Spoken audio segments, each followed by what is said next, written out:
Hi, Charles SirBookSage here with a discussion video for The Bonehunters, Book 6 in the main Malazan Book of the Fallen fantasy series. I will start off right away with saying this was a 5-star book, and I probably put this as my second favorite book in the series so far. Again, this is my first time reading Malazan, and I'm reading the 10 book of Book of the Fallen main series and the 6 books Malazan companion series from Esselmont. I'm reading those kind of mixed together into one long reading order. So this is book 6 of the main series, book 7 in my read. And I put this at number 2 behind Memories of Ice is my favorite so far.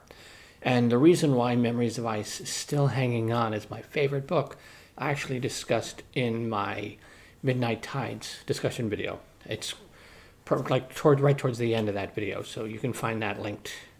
There'll be probably a playlist down below with each of these Malazan videos in them. So now let's get on to this book itself. The Bonehunters opens up right after the events of Book 4, House of Chains. The armies of Shaik has been defeated. The armies of the Apocalypse are slaughtered. And the Adjunct and Malazan's the 6th, her army, are kind of feeling disillusioned because they weren't the ones who got to defeat that army of the Apocalypse. It was pretty much like all these ghosts and spirits and all these things showed up and just laid waste to that army for the most part. So the 6th, under Adjunct Letherii, really don't have a real victory under their belt yet, since they've been formed and given to the Adjunct for her to command. And they're kind of really feeling the fact that they haven't really had a real victory yet. And it's actually bothering a lot of the members of the 6th. And they're starting to question, their place in Malazan's armies and everything, because they've so far been multiple times denied a real chance at a real victory. So we have that sort of uneasiness in this military unit under the Adjunct. That's kind of in play here. One of the things, though, that they have to focus on is one of the commanders of the Apocalypse escaped. And he has his part of that army still intact, and he's running towards the city of Egatan. And Egatan has a long history, particularly among the Malazans. It's the city where Malazans go to die, is its reputation. And every time the Malazan army has gone there, they've suffered massive deaths. But they know this is where they have to go after this commander who fled. So the first half of the book pretty much is the 6th under the Adjunct making their way towards Egatan to try to hunt down and put an end once and for all to the last remnants of the Apocalypse army. And separate from that, we also have the Captain Ganos Paran, who is now master of the Deck of Dragons. And he's finally starting to kind of feel his place and feel his role. And he's starting to realize that, he should be using what being the master of the deck gives him. And one of the major things happening here is this goddess, I think Polil might be her name, has been unleashed by the Cripple God. And she's like a goddess of plague. So there's this plague just ripping through the 7 cities in the aftermath of the fall of Shaik and her army. And Captain Ganos Paran basically decides that he's going to do something about it. So we have his storyline here where he is just now becoming proactive and taking steps to use the deck to kind of put the gods in their place and end this plague. And he's also trying to do it. One of the reasons is we still have the remnants of Ducek One Arm's army over there. And Dujek himself is dying of the plague, so he's trying to, like, basically force the gods to his will to get them to step in and stop Polil and put an end to this plague, to save Dujek one arm and just everyone in general. So we have that whole storyline going on and everything he's doing there. And then we follow the 6th and Tavori, the adjunct, as they go to Ikatan and basically attack. And it's weird because they're surprised that the remnants of the Shayik's army have decided to hold themselves up in the city instead of keep running. And they go in, and this is around the halfway point of the book here. And this is one of the things that Erikson is really good at here. We have this massive battle where the 6th goes in, and they've sort of, to backtrack just slightly, before all this, after the events of the prior book, some little kid with bones shows up and says something which just terrifies the army. They're like, it's a prophecy of doom, like the adjunct is going to lose and all this stuff. But some of the remnants of the bridge burners, they kind of flip that, and they start collecting these bones and like screwing a hole in them and tying a tie, and then they start handing them out, and then they start wearing them. And the adjunct sees that, and she's like, okay, let's change our banner and put Bones thing on the banner. So they just embrace and turn what could have been a extremely demoralizing event that could have just destroyed this army, and they turn it around and take ownership of it. And they begin to, the Bonehunters kind of like moniker begins to be born here. But the middle part of the book is this everything that happens in Ikatan. They go into the city. We're following Fiddler, who is insistent upon being called Strings at this point. He's trying to pretty much keep from the 6th who he really is, and he's one of the last of the bridge burners left. But we have them some of them here, folded in, and they go into the city, and all hell breaks loose. They're kind of on the front lines with their cutters and their things, but they have these projectiles, explosives, trying to blow their way through the wall. One of these lunatics who has some of these just sets off a massive explosion, which nearly gets a bunch of them killed, and in they go. But they don't realize or weren't told that it's oil harvest season. So there's like olive oil all over this entire town, and it catches on fire, and the whole city starts burning. And the commander pretty much gets a warrant open and leaves his whole army to die. And one of my favorite things is a Korab, I think, who is his kind of right-hand man. And Korab's really interesting because we've seen him in House of Chains, and he has this sort of luck from the gods that he just manages to survive things that no one else normally wouldn't survive. And now he feels betrayed by his commander and realizes that he's been used all along. And he ends up kind of being captured by Fiddler and them, who make it that far into this throne room or whatever the hell that room was. But they're all trapped, and everything around them is burning, and the building is collapsing. And the army, Tavori has to pull back anyone who actually survived, because I don't know how much of the 6th died in the fires, but a lot of them did. And they pull back, they wait, and they realize there's probably no one else who survived, and they move on. So we have this big chunk where Fiddler and a bunch of them are under this rubble. And they happen to have this guy Bottle with them, who is apparently a mage, but keeps really quiet about it. And Bottle's kind of talks to these rats, and he can see through the rat's eyes, and he can control them. And he takes control of a rat and has the rat kind of go down and find a way to see if there's a way through all this rubble for them to crawl out from underneath, while the fire is still raging above them. And there's just this harrowing passage, section of the story where we're following them just step by step, crawl by crawl, down through this, rock and rubble, and with the fire, trying to consume them and everything. And it's just an amazing passage until they eventually get to a point where someone else hears them and helps dig open, and so they can all get out. And it's one of the captains of the 6th.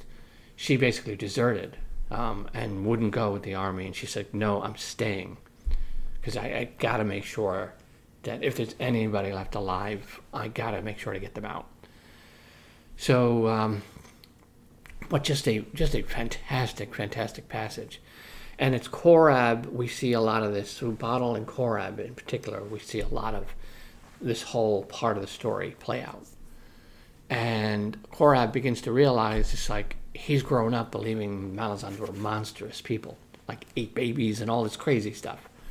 And he's starting to realize that they're not any different than him and where he comes from and the people he knows. And he ends up basically putting himself next to Fiddler and decides I'm going to make sure you get out. He makes that his mission, that he's going to get Fiddler out. Because he realizes that this is actually a good and honorable man. So, and that whole journey of the two of them, because they fall behind everyone else crawling through, but they eventually make it. Anyway, I'm trying to not ramble too much, but this whole scene is the middle of the book. This is a massive fight and a massive, just disastrous thing that most other fantasy writers would have this as the climax of the novel, and here it's only the midway point. So while all that's going on, we still have Ganos Perrin, and he's going in. He hires this company that travels you through warrens. That's their job. And they go through into this really crazy, dangerous place. And he makes it to... he's trying to get to where he can get the right people to make the deals he needs to make to put an end to this plague. And he sacrifices his Odoterol blade, which is... Odoterol is a substance that negates sorcery. So he sacrifices the blade, and the person he gives it to smashes it and gives him a shard. And so he takes that shard, which he then eventually uses to impale Poliel, to basically stop her or immobilize her. And then this other goddess shows up of healing, and a deal is made where she then starts going out and offers healing from the plague to everybody. And the tragedy here is Perrin then hightails it back to Ducek's army, only to discover that Ducek One Arm has died. So Perrin did all this trying to save his old commander, and he just wasn't fast enough. But he does end up saving the lives of thousands and tens of thousands of other people. And he's then basically elected by Ducek's army. It's we looked through Ducek's, all of his notes as a commander, and whatever Ducek wrote in there about Perrin, they decide that to make him High Fist. So Perrin suddenly finds himself High Fist of Ducek One Arm's army. So we have Ganos Perrin now High Fist of this Malazan army, and the adjunct Tavore is Tavore Perrin. That's Ganos' sister, and she's in command of the 6th.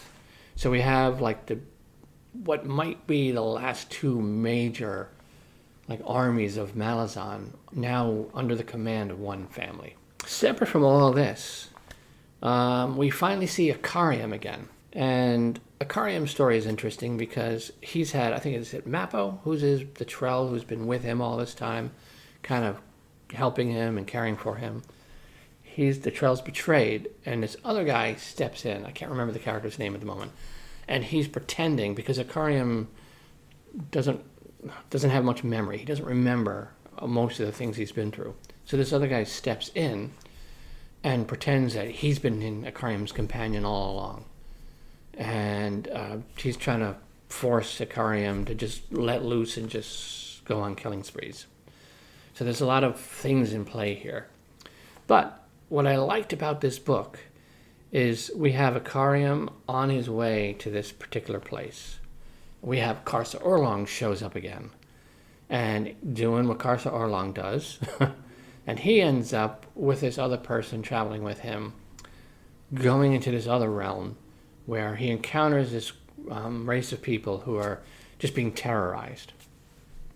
And he decides, all right, I'm going to protect you. I'm going to put a stop to whoever these people are that are coming to your lands and starting to kill you. And it turns out those other people are the Tiste Edur. So Tiste Edur finally sort of like learn about Karsa Orlong.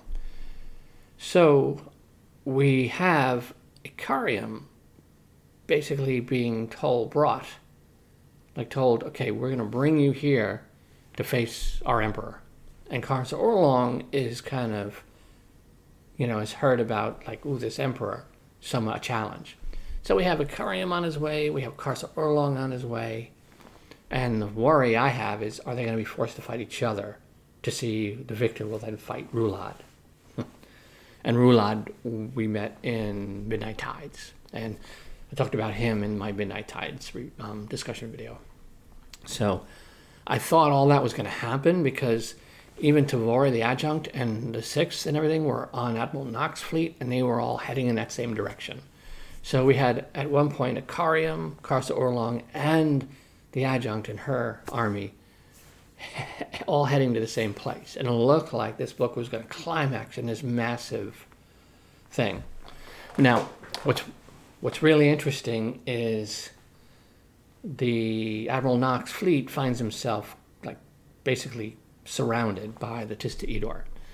And they're used to just unleashing their magic and just overwhelming any other people, which they do, until Quickben steps in and just tries to like do this illusion to scare them off, which then through a series of circumstances with Bottle's help, because Bottle is kind of connected to this other god, that god turns Quickben's illusion real and just wreaks havoc among the Tiste Edur, and they actually run away.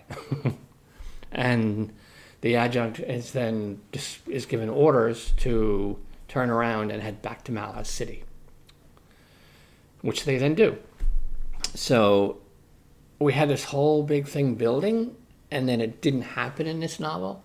But you realize, okay, Ikariam is still on his way. Karsa Orlong is still on his way.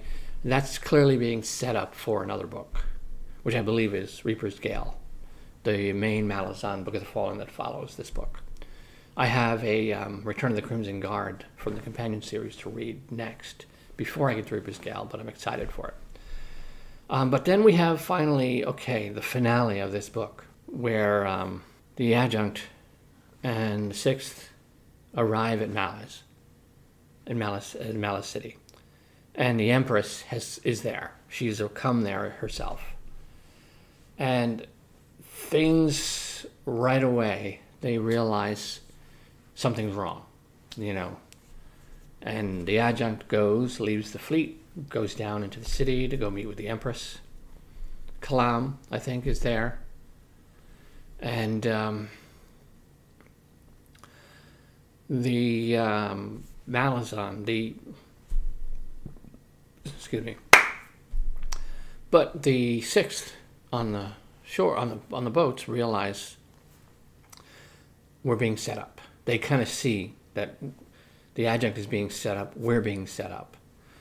And this is a moment that the Sixth, who are now known as the Bonehunters, because of everything they went through at Icatan, they're faced with that crucial decision. Like, who are we as an army? Are we the Empresses, or are we the adjuncts? And in that critical moment, Keneb, I think his name is, the commander, chooses the adjunct. And then all hell breaks loose. So Tavori goes, she has her meeting with the Empress, Lysine, and she goes into this room, and there's Corval Dom, and is it Malakrel? Like the two just god-awful people in all of the whole Malazan Empire have somehow wheedled their way to where they're now Lysine's primary advisors. So I don't know what Lysine's motivation is here. It's a really tense meeting where Tavori realizes that the Empress has decided she's too much of a threat, and she's not going to make it back to her ship, that she's going to be assassinated on the way. And the Empress offers Kalam basically this sweet deal. It's like, if you abandon, without saying it out loud, if you abandon Tavori, you get all this. And you could basically, these two guys here at my table that you all hate, it's like, you side with me over the adjunct, you can kill these two and you can become my top advisor. You can run the claws, you can run all of that. But Kalam makes the same decision. He's faced with that same moment that the Sixth was faced with. Do I choose the Empress or do I choose the adjunct? And he chooses the adjunct. And then it's just all hell breaks loose. And we see Kalam at his, he unleashes his power, his ability. And it's just a slaughterhouse of Kalam just doing everything that he possibly can to keep the adjunct alive. And there's a woman with them who is also doing the same thing. And she's being stabbed and all this stuff, but she keeps going and going and going. Because it's way beyond normal human endurance. So again, you can see that there's gods in play here. And just the whole fight of Kalam just bodying hand after hand, claw after claw, just desperately trying to get the adjunct back to her ship. And that whole scene is just, and this is where, again, where Erikson just excels at this micro level of combat. He's just so good at describing this hand-to-hand fighting. And you're on the edge of your seat through this entire passage. And there's other stuff that happens. There's a whole side plot with Felison the Younger and Cutter, who used to be Crocus, and Heboric. And a whole crazy stuff happens there. And Felison ends up being captured.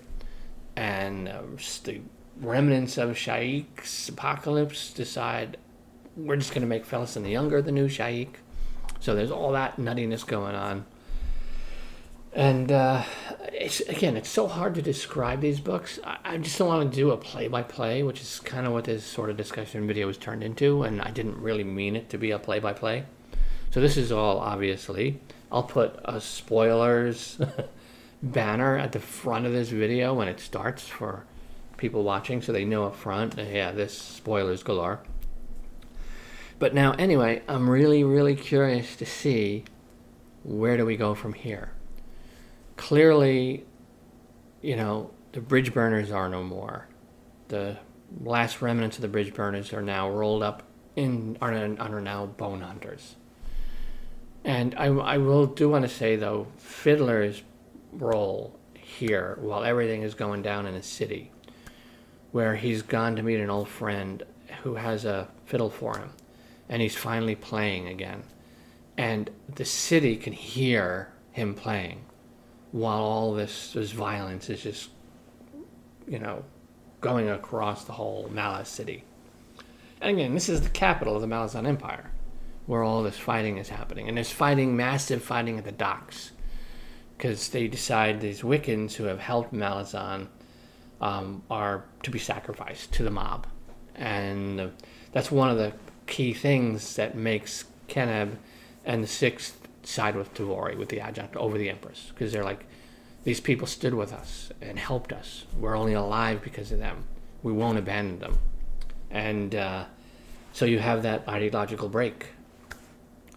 So this book ends with the Malazan Empire really broken at this point. And I'm curious to see where this is going to go. The Bonehunters, the sixth, obviously have a massive role to play in how this whole story ends. I mean, that's clear that that's being set up, that they're going to be a pivotal piece of the culmination of this whole story. And I'm really, really interested to see what Ganos Perrin is going to do as High Fist with the other army. And what's going to happen with the Empress. Because with all of the stuff that's been going on, book after book after book, you still have Kellanved and Dancer out there, Shadow Throne and Cotillion, who have been playing a long game, longer than any other long game that anyone is playing anywhere. And that's still going, and I'm just waiting to see what their final moves are going to be once I get to the end of this story. Because you know that those two are building up to something. And they're going to have, I think, a big part to play in however the finale goes down. And I have no idea how this is all going to end, who's going to win, who's going to lose, is anyone going to win? I don't know. I suspect, will Karsa Orlong and Akarium both still be alive? If you can call Akarium alive. Because he's sort of, isn't he kind of an undead kind of sort of thing? But anyway, yeah, this is just, and again, none of these discussions that I'm doing do these books justice in any way. You really have to read them.